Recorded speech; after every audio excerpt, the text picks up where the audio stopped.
반트호프 방정식 반트호프 법칙이란?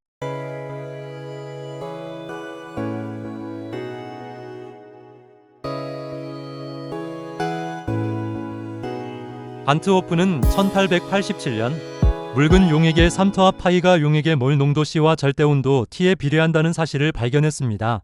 이때 그가 도출한 식은 다음과 같이 파이V는 nRT입니다. 이 식은 이상기체 상태 방정식인 PV는 nRT와 형식이 완전히 일치합니다. 반트호프는 용액 속에서 움직이는 용질 입자들이 마치 기체의 분자가 빈 공간을 날아다니며 벽에 압력을 가하는 것과 같은 방식으로 반투과성 막에 압력을 가한다고 보았습니다. 반트호프는 이상기체 상태 방정식 PV는 nRT의 형태를 의도적으로 참고하고 이를 확장시켜 용액의 삼투압 원리를 정립했습니다. 즉, 반트호프 방정식과 이상기체 방정식은 개별적으로 우연히 탄생한 것이 아니라 기체 분자의 운동학적 원리가 액체 속의 용질 입자에도 동일하게 적용될 수 있다는 반트호프의 통찰에 의해 연결된 것입니다. 이러한 과정에서 반트호프가 방정식을 유도할 때 중요하게 참고한 데이터는 식물학자 비렐름 페퍼의 삼투압 실험 데이터였습니다. 반트호프는 페퍼의 데이터를 분석하던 중 기체에 관한 법칙들과 삼투압 사이에서 다음과 같은 공통점을 발견했습니다. 보일의 법칙과 유사하게 온도가 일정할 때 삼투압은 용액의 부피에 반비례했습니다. 샤를의 법칙과 유사하게 부피가 일정할 때 삼투압은 절대 온도에 비례했습니다. 아보가드로의 법칙과 유사하게 같은 온도와 부피에서 같은 수의 용질 입자를 포함한 용액은 같은 삼투압을 가진다는 것이었습니다. 이러한 유사성 때문에 반트호프는 묽은 용액 상태의 물질은 같은 온도에서 같은 부피의 기체가 나타내는 압력과 동일한 삼투압을 나타낸다라는 결론에 도달했습니다. 이러한 반트호프 법칙은 이상기체 법칙의 형태와 물리적 개념을 액체 시스템으로 전이시킨 것입니다. 기체와 액체라는 서로 다른 상태를 입자의 운동이라는 하나의 관점으로 통합한 획기적인 시도였습니다. 반트호프 방정식과 이상기체 방정식은 다음과 같은 공통점이 있습니다. 두 방정식은 수학적 구조가 완전히 동일하며 분자 간의 상호작용이 무시되는 이상적인 상태를 전제로 합니다. 즉, 삼투압과 압력을 동일시하여 이것의 항만 다를 뿐 부피, 몰수, 기체 상수, 절대온도를 공통적으로 사용합니다. 두 식 모두 동일한 기체 상수 R을 사용합니다. 기체 상수 R은 기체 1몰을 1켈빈 올리는데 사용되는 에너지입니다. 온도 T와 농도 V분이 N이 높아질수록 압력 파이 또는 P가 높아진다는 원리가 동일하게 적용됩니다. 이상기체 방정식이 분자의 크기와 인력을 무시하듯 반트호프 방정식도 용질 입자 간의 상호작용이 없는 묽은 용액에서 정확하게 들어맞습니다. 반트호프 방정식과 이상기체 방정식은 다음과 같은 차이점이 있습니다. 반트호프 방정식은 용액 속의 용질이 적용 대상이고 이상기체 방정식은 기체 방정식입니다. 반트호프 방정식은 반투과성 막을 통해 용매가 들어오지 못하게 막는 삼투압이 압력이며 이상기체 방정식은 기체 분자가 용기 벽면에 충돌하며 만드는 힘이 압력입니다. 반트호프 방정식에서 부피란 용질이 녹아있는 용액 전체의 부피를 의미하며 이상기체 방정식에서 부피란 기체가 차지하는 공간의 부피를 의미합니다.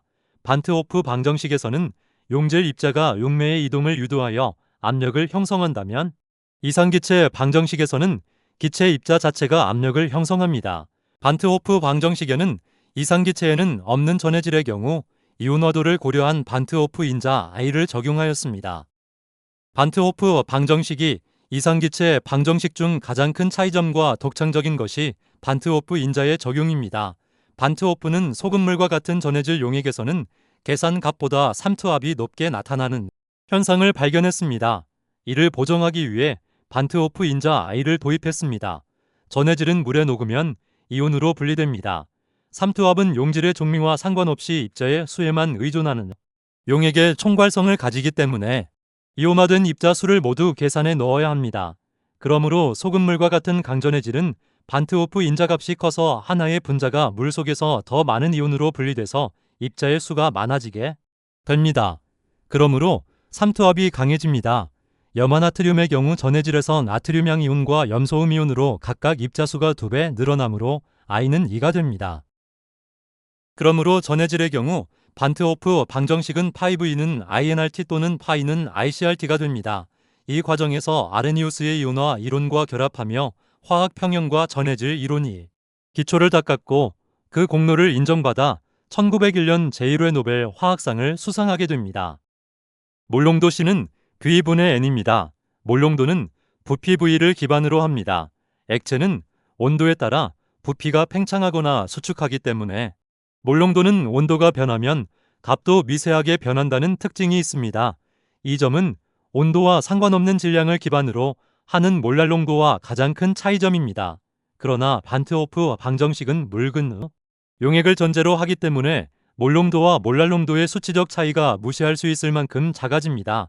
반트호프가 굳이 몰랄 농도가 아닌 몰 농도 C를 선택한 이유는 그가 참고한 이상기체 상태 방정식의 구조 즉 V분의 N은 C라는 것과 동일시하고 싶었기 때문입니다. 반트호프 방정식은 삼투압의 수식을 완성하고 아레니우스의 이온화 이론과 선을 잡으면서 화학은 단순히 물질이 섞는다는 수준을 넘어 입자가 수용에 관해서 어떻게 움직이고 평형을 이루는가를 수학적으로 증명하는 단계로 도약했습니다. 그 당시 아레니우스는 소금이 물에 녹으면 전기를 띤 이온으로 쪼개진다라고 주장했지만 눈에 보이지 않는 이온을 믿는 과학자는 많지 않았습니다. 반트호프는 삼투압 실험을 통해 이론적 계산값보다 삼투압이 I배만큼 더 높게 나온다는 물리적 증거를 제시했습니다. I값이 아레니우스가 말한 이온의 개수와 일치함을 보여줌으로써 물질이 물속에서 이온화된다는 사실을 과학적 정설로 확립했습니다. 반트호프는 삼투압뿐만 아니라 화학 반응이 가역적으로 일어날 때의 평형 상수 K와 온도의 관계를 수식화했습니다. 이것은 반트호프식입니다. 이것은 앞서 나온 삼투압이 기체 법칙을 따른다는 공식이 아니라 화학 평형과 열역학의 관계를 정립하는 식으로서 또 다른 공식입니다. 이러한 반트호프식은 위와 같습니다. 이 식은 온도를 바꾸었을 때 반응이 정반응으로 갈지 역반응으로 갈지를 나타내며 이는 르샤틀리의 원리의 수학적 근거가 됩니다. 반트호프식은 온도가 상승할 때 평형상수 K가 증가할지 감소할지를 반응 엔탈피 변화 즉 반응열의 부호를 통해 결정합니다. 이것은 르샤틀리의 원리인 온도를 높이면 에너지를 소비하는 방향인 정반응 즉 흡열 반응으로 평형이 이동한다는 예측과 맞습니다. 흡열 반응은 정반응이 에너지를 소비하는 반응입니다. 반트호프식은 직선의 방정식 형태가 있고 이때 평형상수 K의 변화율은 기본적으로 기울기 부호가 마이너스 부호를 가집니다.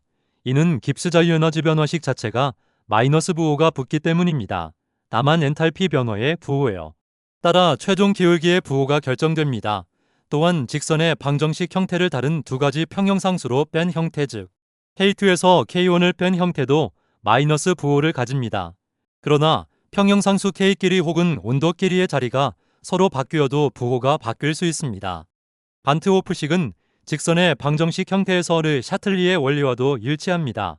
표준 반응 엔탈피의 변화량 델타 H제로는 흡열 반응에서 생성물이 가진 에너지가 반응물보다 더 커지게 되므로 양수입니다. 온도를 높이면 르샤틀리의 원리에 의해 열을 흡수해서 없애려고 하므로 정반응 즉 생성물이 많은 쪽으로 반응이 발생할 것입니다.